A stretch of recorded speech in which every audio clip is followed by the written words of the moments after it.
दोस्तों यह दौर था 1999 का। भारत पाकिस्तान की फौजें कारगिल में जमा हो रही थी।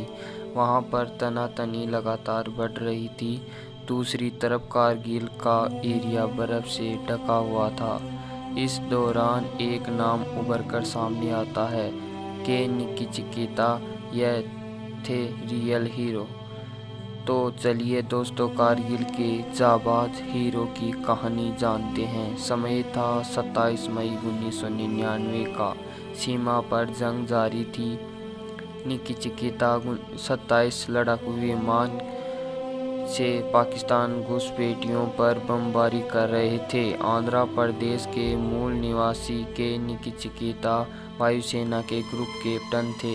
1999 के कारगिल युद्ध के दौरान के नचिकेता 17,000 फीट ऊंची पोस्ट को निशाना बना रहे थे और आतंकियों को निशाना बनाते बनाते पाकिस्तान की सीमा में जा चुके थे। यह क्षेत्र था पाकिस्तान अधिकृत क्षेत्र या पीओके, यानी कि पाकिस्तान फौज को भगा भगा कर थका दिया था। लेकिन अचानक तकनीकी खराबी से विमान क्रैश हो गया था। फिर भी नचिकेता हार कहाँ मानने वाले थे। किसी भी तरह उन्होंने अपने आप को बचाने में सफल रहे, मगर एरिया पाकिस्तान का था। चारों ओर से गोलियों की बारिश हो रही थी, मगर नचिकेता फिर भी अपने आप को संभाले हुए थे। आखिरी गोली तक दुश्मनों को अपने नज़दीक तक भटकने नहीं दिया। समय बीतने के साथ ही पाकिस्तानी सेना नचिकेता को घेर चुकी थी। अब आत्मसमर्पण के सिवा कोई चारा नजर नहीं आ रहा था।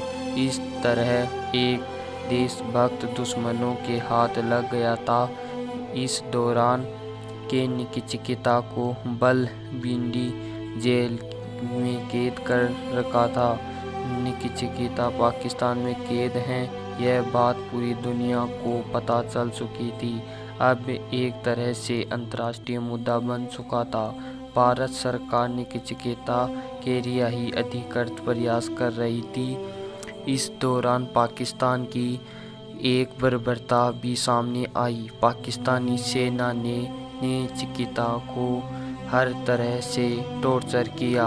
अधिकृत को इतना भी पीटा कि नचिकेता को इतना पीटा कि हड्डियां तोड़ डाली। फिर भी कोई राज उगलने को तैयार नहीं थे। अब उन्हें मरना कबूल था, लेकिन वतन से गद्दारी नहीं की। इस तरह पाकिस्तान पर अंतर्राष्ट्रीय दबाव भी पड़ रहा था। 5 जून 1999 को नचिकेता को वतन वापसी कर दिया था। नचिकेता पूरे 8 दिन पाकिस्तान में रहकर आए थे। नचिकेता को वायुसेना के पदक से भी सम्मानित किया गया और पूरे देश खुश था और कारगिल युद्ध भी जीत गए थे। लेकिन कारगिल युद्ध के बाद नचिकेता लड़ाकू विमान नहीं उड़ा पाए, क्योंकि उस हादसे के दौरान नचिकेता की रीढ़ की हड्डी टूट चुकी थी।